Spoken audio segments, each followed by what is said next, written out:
अस्सलाम वालेकुम, मैं सैयद एहतिशाम रिजवी आप सबके सामने एक बार फिर से मौजूद हूं कुछ बड़ी और जरूरी खबरों के साथ। जी हाँ, मध्य प्रदेश के दमोह में एक प्रदर्शनी लगी थी, मेला लगा था। वहां पर पहले दुकानें बुक की गई, 10,000 अमाउंट था बुकिंग का। दुकानें बुक कर ली गई। उसके बाद जब दुकानें लगी तो वहां पर हिंदू संगठनों ने पहुंच करके मुसलमानों से दुकानें खाली करवा ली। जी हाँ, उस मेले में हिंदू संगठनों ने मुसलमानों की दुकानें खाली करवा ली, जबकि उसकी ऑलरेडी बुकिंग हो चुकी थी, वो पैसा जमा कर चुके थे। हिंदू संगठनों का मामला है, मानना है कि वो मुसलमानों को इस मेले में नहीं आने देंगे। ये मेला सिर्फ हिंदुओं के लिए नहीं है, ऐसा कोई नहीं है कि ये कोई धार्मिक मेला है, ये प्रदर्शनी है। आप अपनी दुकानें लगा सकते हैं, आप मार्केट की तरह यहां आकर के अपना सामान बेच सकते हैं, लेकिन यहां पर मुसलमानों को रोक दिया गया है।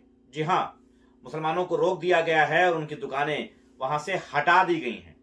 मामला मध्य प्रदेश के दमोह डिस्ट्रिक्ट का है, लेकिन शायद ये खबर हमारे लिए बड़ी हो सकती है, लेकिन जो हमारे प्रदेशों के मुख्यमंत्री हैं या हमारे देश के प्रधानमंत्री हैं, उन पर कोई फर्क नहीं पड़ता है। जी हां, और फर्क क्यों नहीं पड़ेगा? क्योंकि हमारे प्रदेश के मुख्यमंत्री यानी कि उत्तर प्रदेश के मुख्यमंत्री 1906 में मुस्लिम लीग की स्थापना हुई थी, ये बताने में व्यस्त हैं। कई रैलियों में जा करके ये बता रहे हैं कि 1906 में अलीगढ़ में ही, जी हां, अलीगढ़ में इस वक्त प्रचार प्रसार में जुटे थे मुख्यमंत्री योगी, और वहां पर बता रहे थे कि 1906 में अलीगढ़ में ही मुस्लिम लीग की स्थापना हुई थी और वो देश को बांटने वाली लीग थी। अब 1906 की बात 2024 में ये तो सिर्फ वही कर सकता है जो काम ना करना जानता हो या ना करना चाहता हो। जो सिर्फ और सिर्फ नफरत फैलाना चाहता होगा वो 1906 की बातें लेकर के सामने आएगा। बात कर रहा हूं उत्तराखंड की। उत्तराखंड में मस्जिद को लेकर के एक बार फिर से मामला तूल पकड़ चुका है।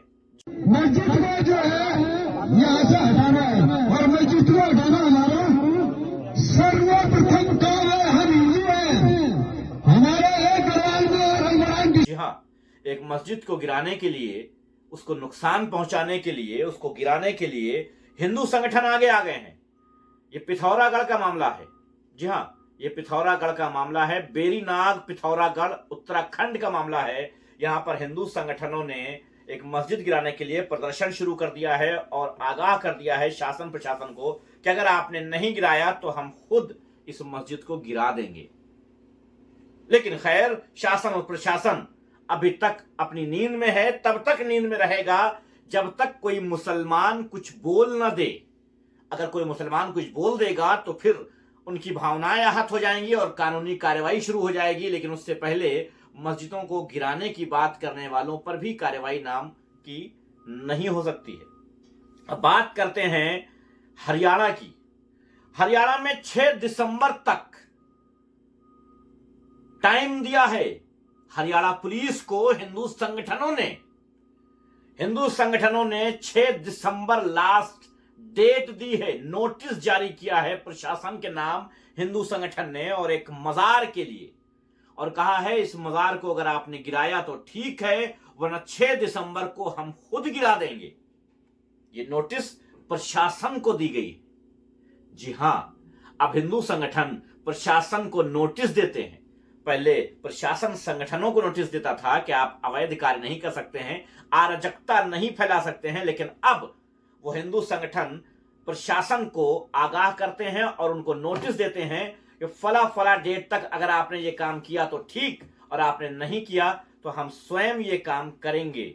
और नोटिस पर अभी तक शासन प्रशासन नींद की गोली खा करके सो रहा है, क्योंकि बात किसी मजार को गिराने की है। इसलिए अगर कहीं कोई मंदिर का मामला होता तो अब तक सभी को गिरफ्तार कर लिया गया होता।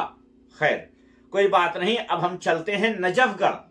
नजफगढ़ में फल विक्रेताओं के साथ एक बार फिर से बदसलूकी हुई है।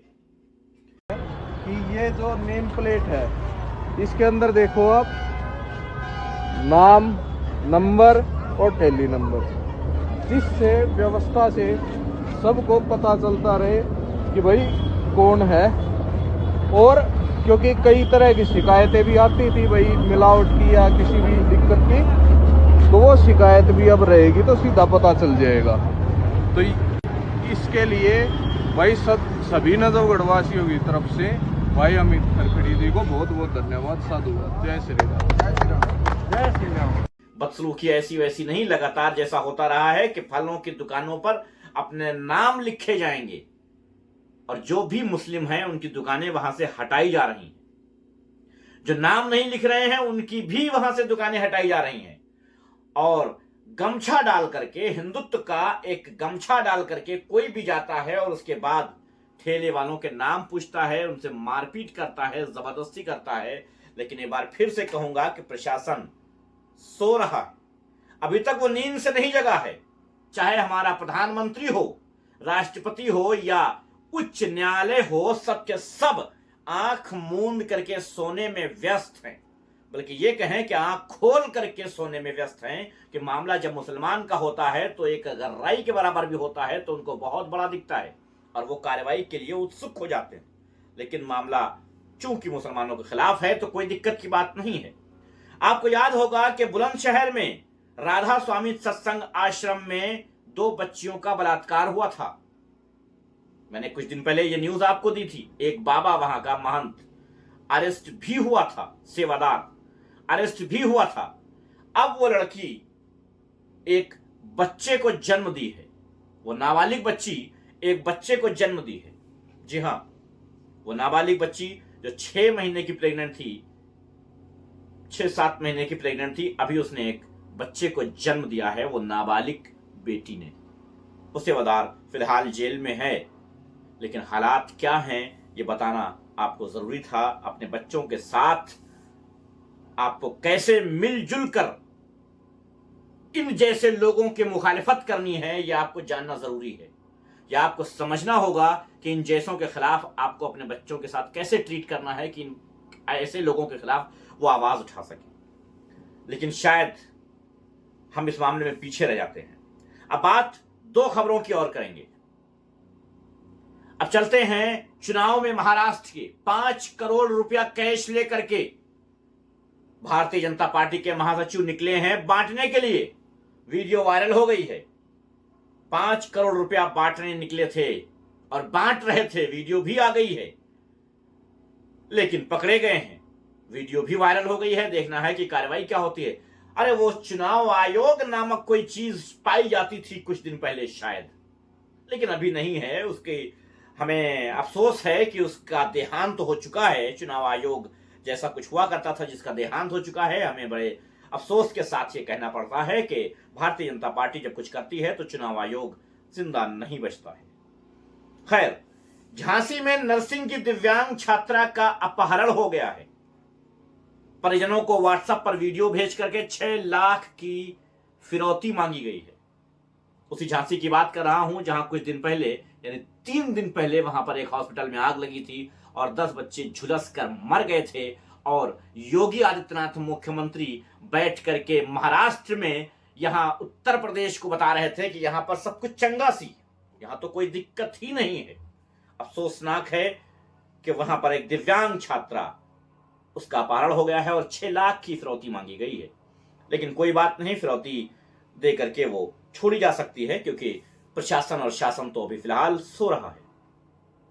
आखिरी खबर आपको और बता देते हैं, उत्तर प्रदेश की ही है और यहां पर 32,000 किलो गांव का मांस पकड़ा गया है। जी हां, आपने शायद सुना नहीं, मैंने जो कहा 32,000 किलो यानी कि 32 टन गाय का गोश्त।